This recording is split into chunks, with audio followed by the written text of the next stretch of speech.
Welcome back to The Explainer. We're diving right in today because we've got an absolutely fascinating story to unpack.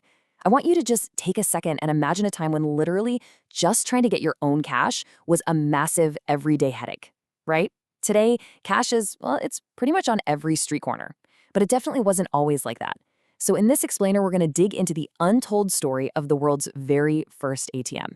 It's this brilliant mix of engineering, everyday human frustration, and a totally unexpected source of inspiration.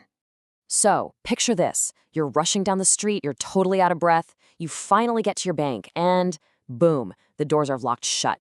You check your wallet, and it's completely empty. That was a very real, very common crisis back in the day.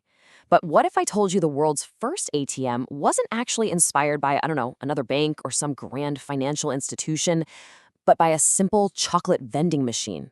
I know, it sounds totally wild, but as we're about to see, this simple, kind of absurd connection completely revolutionized the way the whole world handles money.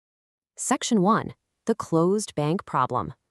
Okay, so to really grasp the genius of the ATM, we kind of have to put ourselves in the 1960s. The big thing to remember is that banks back then operated on incredibly strict business hours. I mean, customers had absolutely zero way to withdraw cash after closing time. None. During the day, you'd have these agonizingly long queues inside the branches, and if you had a busy job, oh man, you were constantly racing against the clock.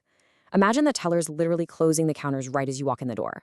If you missed that tiny window, especially on a Friday afternoon, you were completely out of luck until Monday morning. It was this everyday frustration that drove millions of people crazy. Enter British engineer John Shepherd-Barron. Now, John was a pretty clever guy, and just like everyone else, he had experienced this exact same nightmare. He got to his bank just a little too late, the doors were locked, he had no cash, and he was super frustrated. But, because he was an engineer, his brain didn't just stop at the frustration. He actually started looking for a way out of this. And this is the true turning point for modern banking.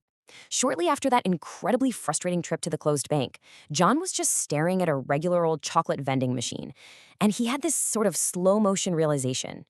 He asked himself this one brilliant question. If a machine can dispense chocolate, why can't it dispense cash? That was the spark.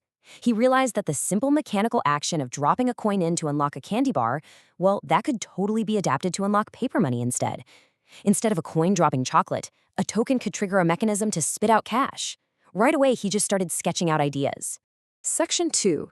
Designing the first ATM. Now, having a great idea is one thing, right? But actually building it in the 1960s? That was a massive hurdle. I mean, plastic debit cards with magnetic strips or microchips, yeah, those didn't exist yet. So how do you actually verify who a user is? Well, here's the wild workaround they came up with. Step 1, instead of a plastic card, customers inserted a special paper voucher. And get this, it was coated with a mildly radioactive substance called carbon-14. I know, right? Then, step 2, internal gears and mechanisms would actually read and verify that exact chemical signature.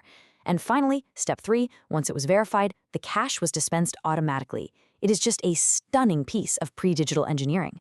They literally used chemistry and mechanics to build a secure gateway for money, just like the coin slot on a candy machine. Section 3. The historic launch.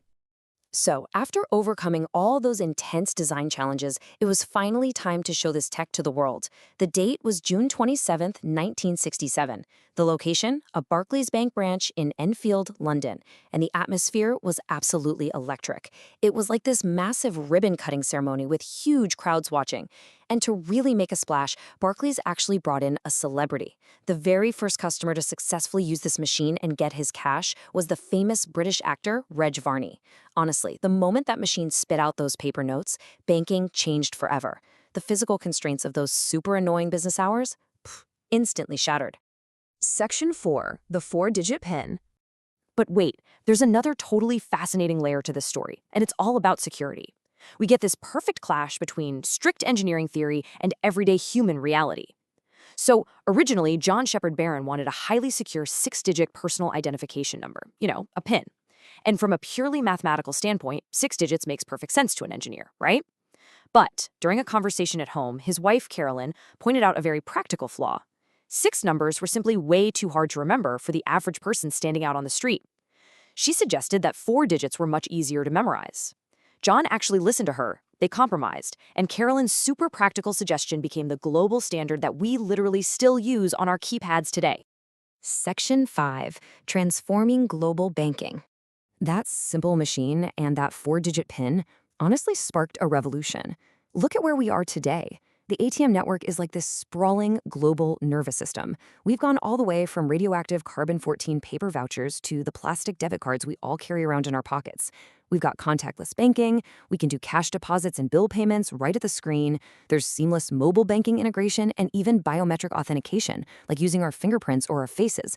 There are ATMs in airports, shopping malls, and on street corners worldwide, processing billions of transactions every single year.